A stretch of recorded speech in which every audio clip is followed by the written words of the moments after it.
అందరికీ నమస్కారం. మహిళా సోదరీమణులందరికీ అంతర్జాతీయ మహిళా దినోత్సవ శుభాకాంక్షలు తెలియజేస్తూ ఇక వివరణకెళ్తే తెలంగాణ రాష్ట్ర ప్రభుత్వం మహిళల కోసం అనేక సంక్షేమ పథకాలనైతే అమలు చేస్తుంది. ముఖ్యంగా తెలంగాణ రాష్ట్రంలోని మహిళలకు సంబంధించిన అన్ని ప్రభుత్వ, ప్రైవేటు ఉద్యోగాలన్నింటినీ భర్తీ చేసే విధంగా చర్యలు తీసుకోవాలి. ఇక అతి తక్కువ జీతాలకు కనీస వేతనాలు కూడా నోచుకోనటువంటి మహిళా ఉద్యోగులకు సంబంధించి కనీస వేతనాల్ని అమలు చేయాల్సినటువంటి ఆ దిశగా చర్యలు కూడా తీసుకోవాలి. ఇక మహిళలకు సంబంధించిన ఖాళీ పోస్టులన్నీ భర్తీ చేయాలి. ఇక అంగన్వాడీ టీచర్లు, ఆయాలకు సంబంధించి ఉన్నటువంటి సమస్యలన్నింటినీ పరిష్కారం చేయాలి. ఆశా కార్యకర్తల సమస్యలను కూడా పరిష్కరించాలి. అదేవిధంగా కేజీబీవీ గురుకులాల్లో పనిచేస్తున్నటువంటి మహిళా టీచర్లకు సంబంధించి కూడా మరి వారి యొక్క సంక్షేమానికి కూడా కృషి చేయాల్సిన అవసరం ఉంది. వారి యొక్క కనీస వేతనాలని అమలుపరచడం, వారి ఉద్యోగాల్ని అతి తక్కువ వేతనంతో పనిచేసినటువంటి మహిళా ఉద్యోగులకు సంబంధించి వారందరినీ కూడా రెగ్యులర్ చేసే విధంగా, వాళ్ళ ఉద్యోగాల్ని పర్మనెంట్ చేసే విధంగా చర్యలు తీసుకోవాలి. వారికి ఉద్యోగ భద్రత కల్పించే విధంగా చర్యలు తీసుకొని వారికి ఆర్థిక స్వేచ్ఛను కల్పించే దిశగా చర్యలు తీసుకోవాలి. ఇక వివరణకు వెళ్దాం. తెలంగాణ తల్లి స్ఫూర్తిగా కోటి మంది మహిళలను కోటీశ్వరులను చేసే దిశగా తెలంగాణ ప్రజాప్రభుత్వం అయితే ముందుకెళ్తోందని ఇక్కడ ప్రకటిస్తున్నారు. ఇక ఇందిరా మహిళా శక్తి, మన తెలంగాణ ఆడబిడ్డలందరికీ మహిళా దినోత్సవ శుభాకాంక్షలు అంటూ ఈరోజు అంటే 8వ తేదీ మార్చి 2025 సాయంత్రం 6 గంటలకు సికింద్రాబాద్ పెరేడ్ గ్రౌండ్స్లో 1,00,000 మంది మహిళలతో భారీ బహిరంగ సభనైతే తెలంగాణ ప్రభుత్వం నిర్వహించబోతుంది. ఇక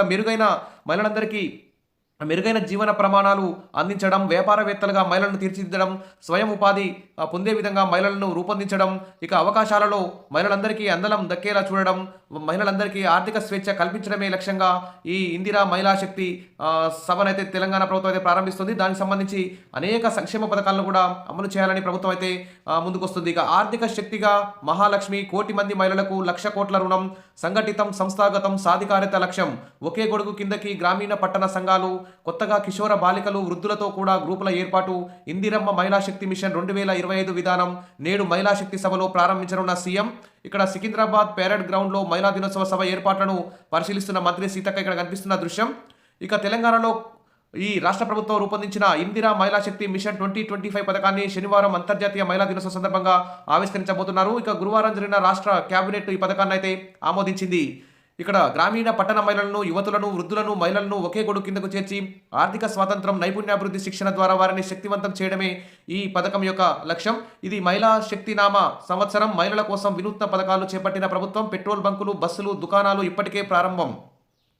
అదేవిధంగా ఉచిత బస్సు ప్రయాణం, బ్యాంకు లింకేజీ రుణాలు, దాదాపు 20,000 కోట్లకు పైగా లక్ష్యానికి మహిళా స్వయం సంఘాలకి అతి తక్కువ వడ్డీకి రుణాలు ఇవ్వడం, కొత్తగా 2,25,110 సంఘాలు ఏర్పాటు చేసి 4,825 కోట్ల వ్యాపారాలను ప్రారంభించాయి. ఇక రాష్ట్ర వ్యాప్తంగా మహిళా శక్తి భవనాలను నిర్మించడం, ఇక తర్వాత మహిళా శక్తి క్యాంటీన్లు రాష్ట్రంలోని కలెక్టరేట్లు, న్యాయస్థానాలు, కళాశాలలు, ఆసుపత్రులు, దేవాలయాలు, పర్యాటక ప్రదేశాల్లో ఇక్కడ 214 క్యాంటీన్లు కూడా మహిళలతో ప్రారంభించారు. ఇక ఇందిరా మహిళా శక్తి బజార్, అదేవిధంగా యూనిఫామ్లు కుట్టడం కూడా మహిళా సంఘాలకు అప్పగించడం, అమ్మ ఆదర్శ పాఠశాల కమిటీల ద్వారా మరి నిధులు కేటాయించడం, మొబైల్ ఫిష్ అవుట్లెట్లు ఏర్పాటు చేయించడం, ప్రమాద బీమా, రుణ బీమా, పెట్రోల్ బంకులు ఏర్పాటు చేయించడం, మహిళల చేత సౌర విద్యుత్ ప్లాంట్లు పెట్టించడం, ఆర్టీసీ అద్దె బస్సులు కూడా మహిళా సమైక్యల ద్వారా నడిపించడం. ఈ విధంగా నేడు మహిళా శక్తి సభకైతే భారీ ఎత్తున ఏర్పాట్లు చేస్తున్నారు.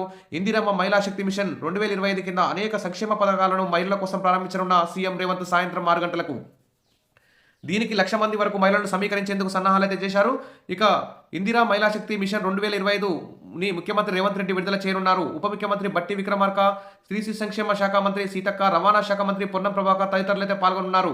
మహిళా సాధికారత, ప్రభుత్వ కృషి, మహిళా సంఘాల విజయాలపై సాంస్కృతిక కార్యక్రమాలు నిర్వహిస్తారు. మహిళలు ఆర్థికంగా ఎదగాలని మంత్రి సీతక్క ఆకాంక్షించారు. ఇక మహిళలను బస్సు ఓనర్లుగా మార్చాం, పెట్రోల్ బంకుల ఓనర్లుగా మారుస్తున్నాం, మహిళా సంఘాలకు వడ్డీ లేని రుణాలు అందిస్తున్నాం, మహిళా సాధికారత బలోపేతమే లక్ష్యంగా ఇందిరా మహిళా శక్తి మిషన్ 2025ను ఆవిష్కరిస్తున్నామని ఆమె అయితే చెప్పారు. నేటి కార్యక్రమాలు చూస్తే మండల మహిళా సమైక్య సంఘాల ద్వారా 150 ఆర్టీసీ అద్దె బస్సులు ప్రారంభిస్తారు.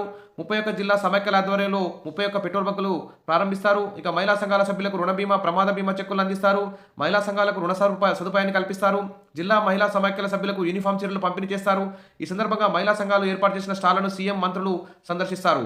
ఇక ఈ ఏడాది మహిళా సంఘాలకు 21,600 కోట్ల రుణాలు, 2,25,110 సూక్ష్మ మధ్యతరహా సంస్థల ఏర్పాటు, తర్వాత రాష్ట్ర వ్యాప్తంగా 214 ఇందిరా మహిళా శక్తి క్యాంటీన్లు, తర్వాత శిల్పారామంలో 9 కోట్లతో మహిళా శక్తి బజార్, యూనిఫామ్లు కుట్టడం కోసం 30 కోట్ల ఆదాయం సంఘాలకు లభించే విధంగా చర్యలు, ప్రతి ప్రభుత్వ పాఠశాలలో మహిళా సంఘాల ద్వారా అమ్మాదర్శ పాఠశాల కమిటీలు ఏర్పాటు చేయడం, ఈ విధంగా అనేక చర్యలను కూడా పథకాలను కూడా ప్రారంభిస్తున్నారు.